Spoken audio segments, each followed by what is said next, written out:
या यशाचे मानकरी तुम्ही सगळे जण आहात. आम्ही फक्त निमित्त मात्र आहोत. सर्व प्रतिकूल परिस्थितीमध्ये हा जो काही निकाल लागलेला आहे तो नक्कीच अभिमानास्पद आहे. आणि माझं स्पष्ट मत आहे, आपल्यात आणि भाजपामध्ये जो फरक आहे, त्यांना असं वाटत असेल कदाचित की शिवसेना तरी कागदावरती संपवले, पण जमिनीवरची शिवसेना ती काही संपू शकते. भारतीय जनता पक्ष हा फक्त कागदावरती राहिलेला आहे, जमिनीवरती राहिलेला नाही. कारण सर्व साम दाम दंड भेद, लालूच आमिष, यंत्रणेचा दुरुपयोग हे सगळे प्रकार त्यांनी केले. गद्दार विकले गेले, पण निष्ठा विकत नाही घेऊ शकले. ते निष्ठेला मी मानाचा मुजरा करतो आणि जबाबदारी आता आपली वाढलेली आहे.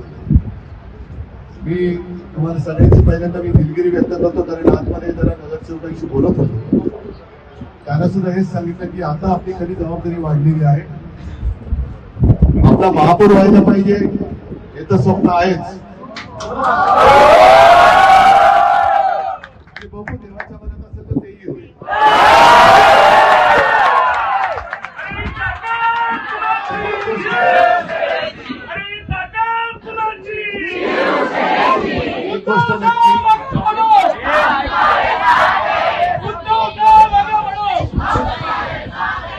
एक गोष्ट नक्की, की आपण तो जरी आपल्याला गाठू शकलो नाही तरी त्यांनी गद्दारी करून विजय मिळवलेला आहे.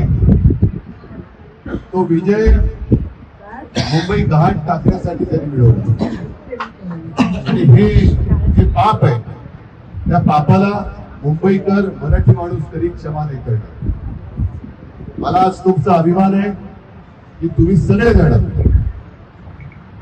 निष्ठेने लढलात. अगदी अक्षरशः आम्ही सगळेजण जेव्हा फिरत होतो तेव्हा जेवणाची, खाण्याची, फिरण्याची कसलीही जशा त्यांनी सोयी सुविधा केल्या होत्या तशा सुविधा आपण नाही देऊ शकतो. कारण तन मन धन, आपल्याकडे तन आणि मन आहे आणि त्यांच्याकडे फक्त धन आहे. म्हणजे आपल्याकडे जी काही शक्ती आहे त्या शक्तीच्या जोरावर आपण त्यांना ठाम फोडलेलं आहे. आणि ही शक्ती आता जी काही एकवटलेली आहे ती शक्ती अशीच एकजुटीने एकत्र ठेवा की जेणेकरून पुढच्या पिढ्यांना सुद्धा तुमचा अभिमान वाटेल की अरे माझे आई बाबा असतील, दादा असेल, ताई असेल, हे गद्दार जरी विकले गेले तरी हे माझ्या भवितव्यासाठी पैसे घेत असताना सुद्धा विकले गेले नाही. हा अभिमानास्पद तुमचा केला गेला. हे यश पूर्णपणे मी तुमच्या चरणी नतमस्तक होऊन विजयाचं श्रेय तुम्हाला देत आहे. असेच सोबत राहा. लढाई संपलेली नाही, लढाई सुरू झालेली आहे.